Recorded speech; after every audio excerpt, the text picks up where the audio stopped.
Welcome to Roughing It with Ruth, the channel where everything is a bit rough around the edges. Today I'm actually at Ezemvelo Nature Reserve, which the gate of it is technically still within the borders of Gauteng, but it's about like an hour's drive from Pretoria.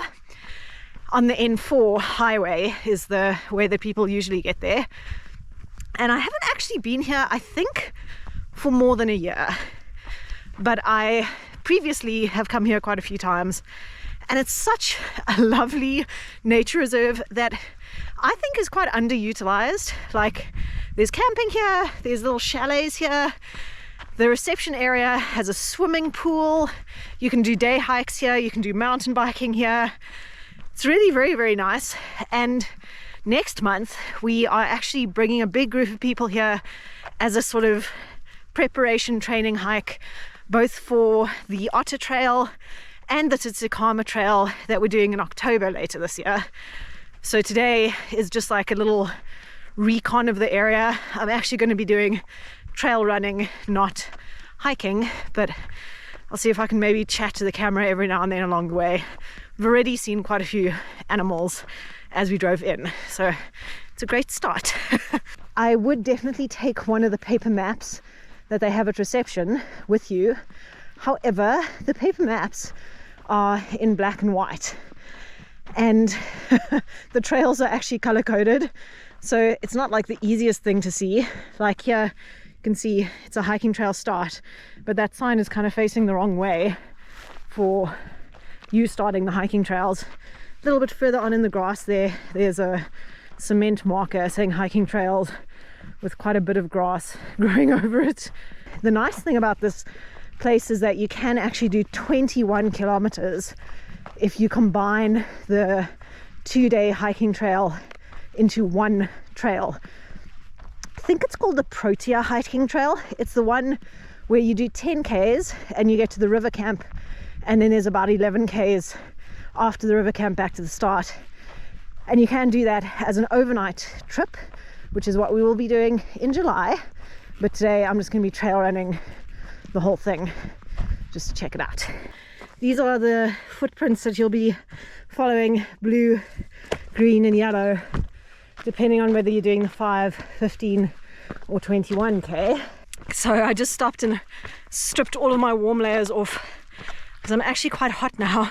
I'm only 3k's in, so definitely not going to keep all of those layers on unless I have to stop for some reason. It's always important to take warm clothes with you, just in case you get an injury and have to stop, or have to help someone else and have to stop. Because as hot as you feel when you're moving, you're going to cool down pretty quickly as soon as you're not moving. The blue 5-kilometer route has just split off behind me to the right, and the 15 and the 21 yellow and green are continuing straight. I don't know how well it's going to come out on the GoPro, but just over there are the little chalets and the reception and the campgrounds. There's a couple of wildebeest there as well. So the 5k split was just back there. It goes directly back. We're going up this little hill at the moment, which I'm excited about. Crossing this road just reminded me, you can also just do game drives and stuff here. So you don't have to mountain bike or hike or whatever. You can just drive around in your car and look at the game. If you do come to run or bike here, remember the sunscreen and hat, because there are a lot of areas that is completely open like this. And even in the winter when it's a bit colder, you get a massive amount of sun.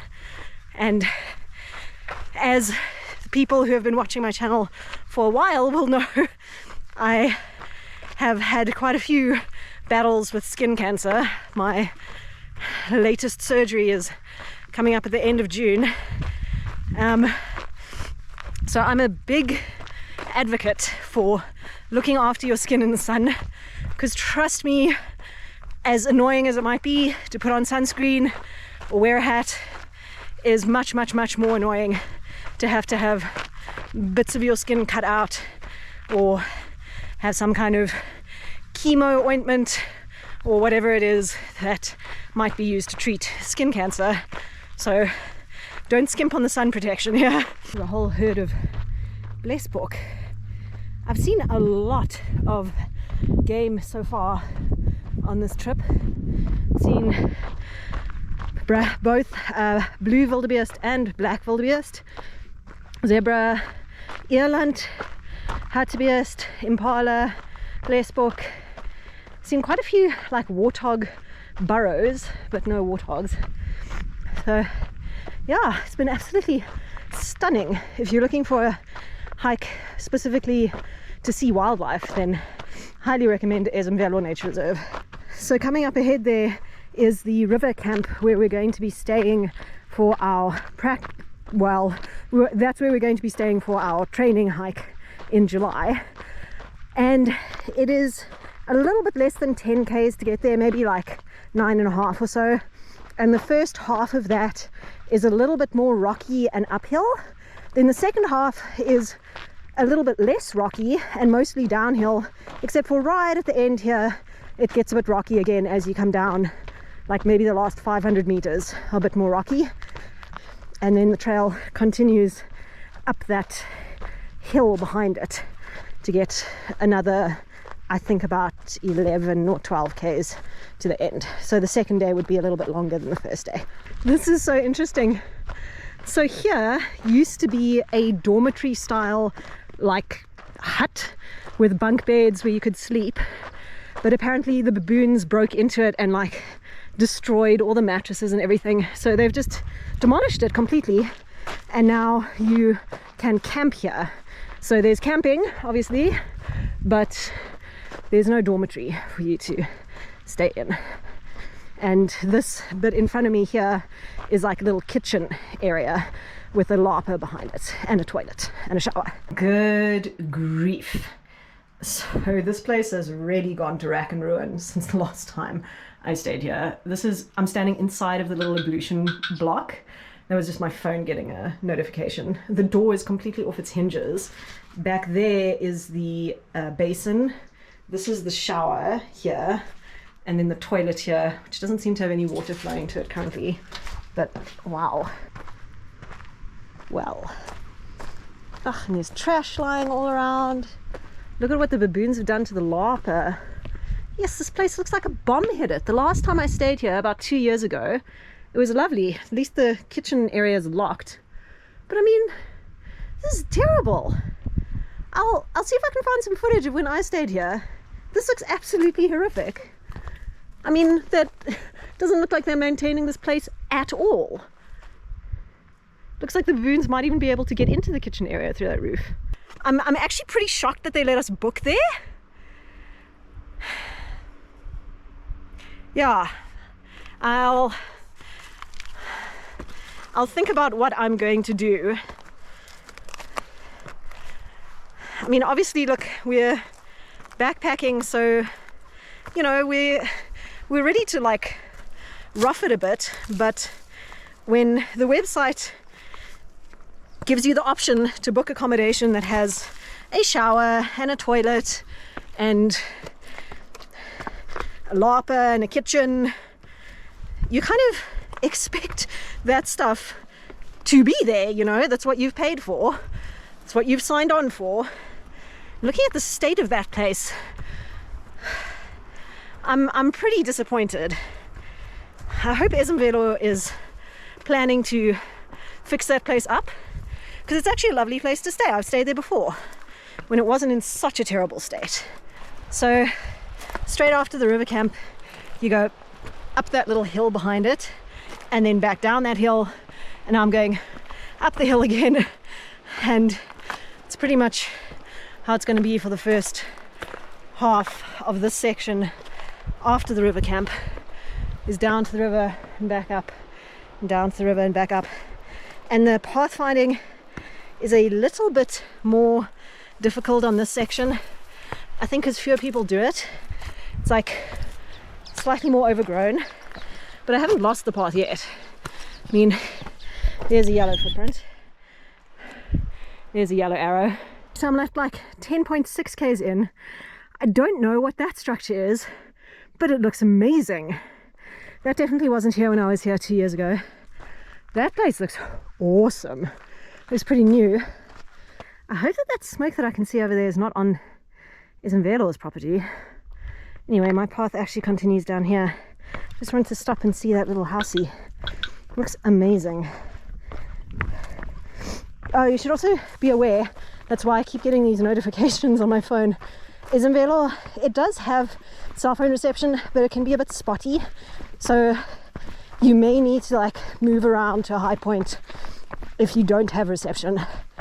So now we've come right back down to the river, which is just on my left there, the bottom of those cliffs. We're going to go along it for a little bit, and then we're going to go back up on the right again. That is so pretty.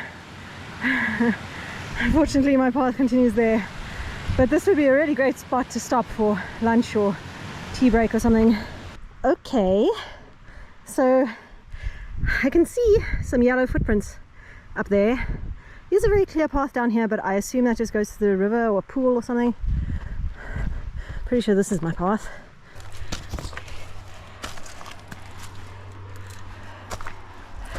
I'm out of that river canyon now, back onto the like grassy plains on the top. Starting to feel it for sure. Yay! I see Ralph coming to fetch me. Well, not fetch me. He ran the 21 and now he's just running backwards to meet me, and we'll carry on to the end together. Don't know how many Ks he's done so far. A lot. That's a morale boost that I needed. Ralph!